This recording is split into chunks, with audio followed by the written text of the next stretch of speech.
Hey guys! Welcome back to day 5 of 30-day Speak to Camera Everyday Challenge. Today I want to talk about love. And I don't want to talk about love towards others or towards your girlfriend or boyfriend or a relationship, but I want to talk about love to yourself. For a long time, I didn't love myself. I was always saying to myself things, I'm not smart enough, I'm not beautiful enough, or I'm not courageous enough.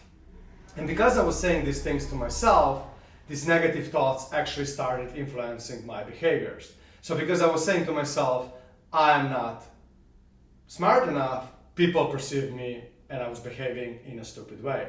Because I was saying to myself, I'm not beautiful enough, girls perceived me as not beautiful.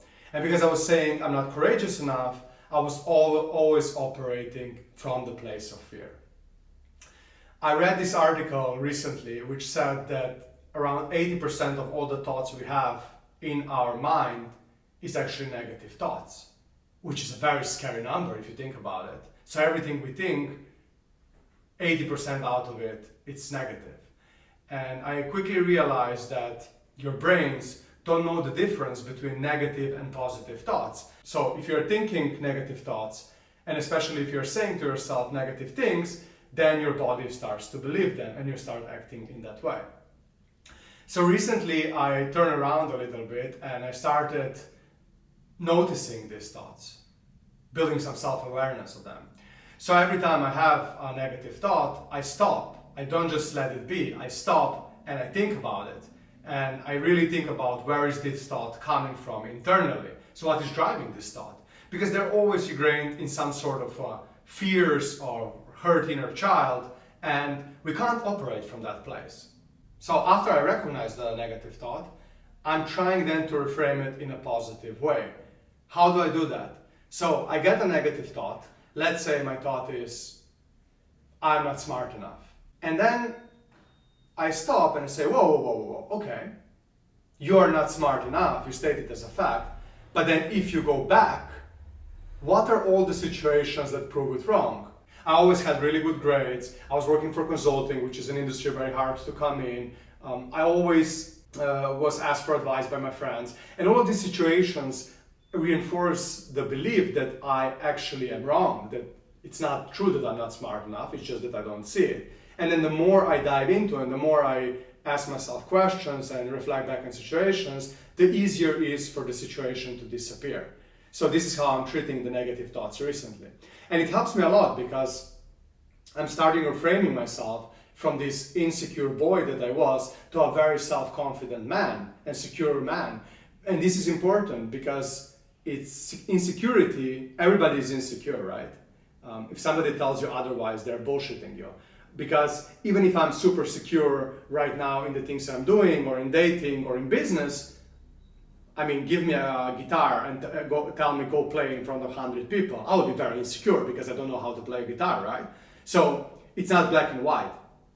But what is important is that first we realize that insecurity will never go away. But we can be in control of it. We can handle it. And we can handle it by recognizing when we are insecure and then instead of running away from all the problems, really drilling deep and understanding where these problems are coming from. And for majority of these problems, you will see, at least I saw, that they're coming from my childhood. So I'm going back to that situations very willingly and I'm addressing them one by one.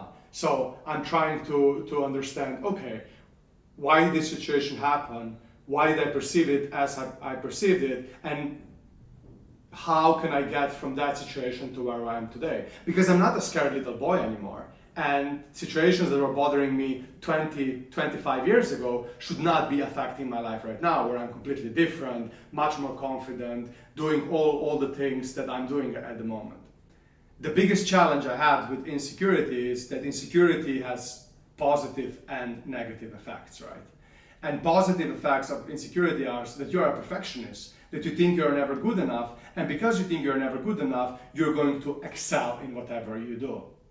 But the negative effects are that this excelling and being the best at things has a lot of negative benefits. One of them for sure is mental health. The second one is how you treat your body and yourself. And the third one, bringing back to the beginning, is just you don't really love yourself enough. You don't prioritize yourself. And that's why I feel that loving yourself is the first step that you need to do. Because all my relationships in the past, both romantic and friendship, they were kind of broken, and they were broken because of me. Because I went into the relationship searching for love, whereas I was not giving this love to myself. And because I was not giving this love to myself, first, I couldn't love my partner or my friend. And second, they didn't respect me. Because nobody will respect you if you don't first respect yourself. And nobody will love you if you don't first love yourself. So I hope you can already see where this is going. But I'm really trying to paint a picture here how important it is that you actually believe that you are worthy and that you actually love yourself. Because you are worthy. I can tell you this. You are a human being. You walk this earth. Doesn't matter whatever you did, you can change. You can be better. And even if you didn't love the previous version of yourself, that's okay. You don't need to live your whole life being mad at yourself. You can just decide, okay, today is the day I change. So I already mentioned before that one of the tactics I use is reframing negative thoughts to positive ones. But second one is that it was really hard for me is also prioritizing myself. If I don't feel like going to a party, even if I confirmed, I don't go. The only reason I would go is if I negatively affect somebody else. Let's say, for example, we decided I'm going to be a driver for the night, and then I don't want to cancel 2 hours before, but then at least I will rethink my commitments for the next time. But if there is just, I'm invited to a party, and I said that I'm going to accept it 1 week prior, and today I don't feel like it, I just don't go. I'm okay with it. 6 months ago, I would not be okay with it. I was a party animal. I always needed to be a class clown, always needed people to love me. But now I'm okay. It's okay. And actually, I realized that people started respecting me more because they started seeing, okay, he's prioritizing himself. So that means that when he spends time with us, that means that he's coming from a place that he really wants to do it, and he also prioritizes us. Funny enough. I also spent a lot of time internally trying to resolve these situations I was talking about. Instead of running away from problems or emotions, I'm now sitting with them. I'm not only sitting with thoughts that I mentioned, I always sit with my emotions. I fear anxiety. Okay, I will sit down, I'll think about it. Where is this anxiety coming from? What is driving it? Okay, it's feeling that I will never be good enough. And again, the same logic as negative thoughts. Okay, where is this feeling coming from? It's coming from my childhood, and so on and so forth, right? So yeah, this is really important. What I want to leave you with is the following. Don't let anyone prevent you from loving yourself. You are the most important person in this world, and you should treat yourself like this. And I promise you, other people will start treating you that way as well. See you in the next one.